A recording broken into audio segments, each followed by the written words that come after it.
You know, when you walk into a massive sports bar or a high-tech control room, you're instantly mesmerized by those flawless walls of video. It feels almost like magic. Yeah, it really does. But you never really think about the plumbing behind the walls making it happen. So, welcome to your custom deep dive.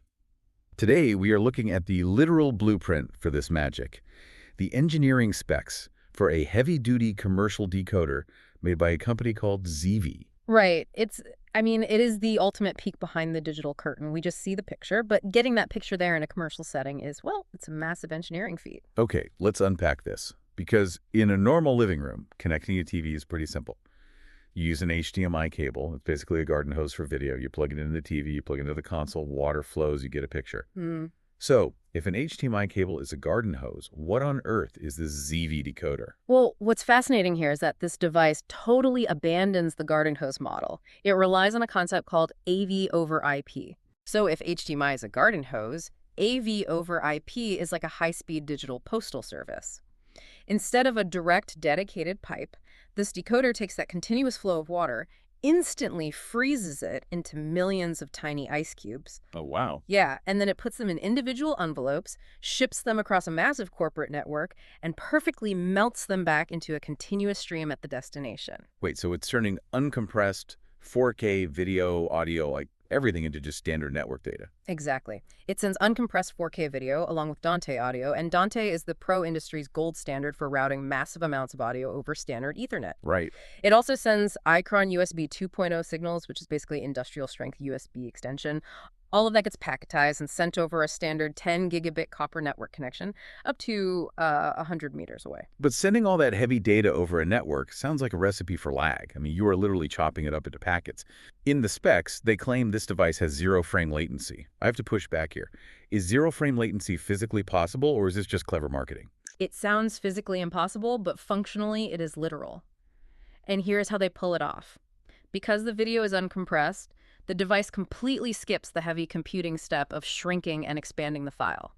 I see. Right. It just takes the raw pixels, packetizes them, and moves them at the speed of the network switch itself. So the data moves so fast the screen doesn't even know it's waiting. Exactly. The entire transit delay is usually under a millisecond. That is literally less time than it takes a standard 60 hertz screen to draw a single frame. That is insane. It is.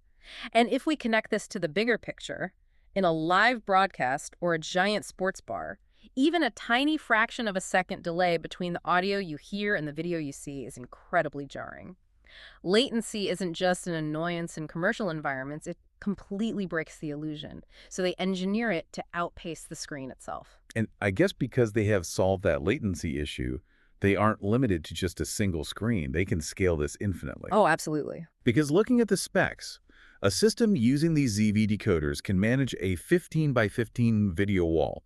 That is 225 individual screens.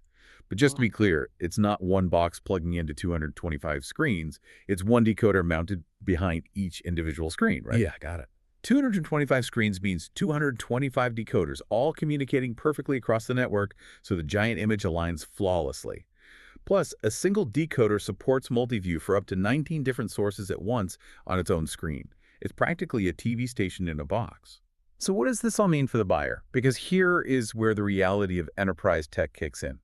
Currently, this specific decoder is listed at $12,285, down from a retail price of around $1,600. Yeah, it's a real investment. Right. But the source explicitly notes this is revision 1, and it has already been replaced by a newer revision 2. Why would a business spend over $1,000 a pop on the older model? Well, it comes down to stability. In enterprise tech, it isn't always about having the absolute newest iteration of a microchip. It's about knowing the system won't crash on Super Bowl Sunday. Makes total sense. Just look at the source's customer reviews. There is a 5-star review specifically praising a sales rep named Rachel who caught an ordering error before it shipped. Oh, so they are really paying for the human safety net. Precisely. In commercial settings, top-tier customer support often matters way more than getting the latest hardware revision. They also want guaranteed, proven security. Like the encryption mentioned in the specs. Exactly. This older revision already has AES 128 encryption, which is enterprise-grade data security, and HDCP 2.3, which is the digital lock that prevents 4K piracy. They want what works reliably, and they want Rachel answering the phone if something goes wrong. Reliability over novelty. I love that. Yeah. So the next time you are staring up at a flawless, stadium-sized video wall, try to look past the pixels. Remember the massive, decentralized network of these heavy-duty decoders working tirelessly behind the scenes to make it happen. It really changes how you appreciate a giant display. It really does. Which leaves me with a final thought for you to ponder. If commercial systems are already perfectly transmitting uncompressed 4K data with zero latency over standard network cables, how soon until the traditional HDMI cables in our living rooms become completely obsolete, replaced entirely by our home Wi-Fi and Ethernet networks? We might be putting away the garden hose sooner than we think.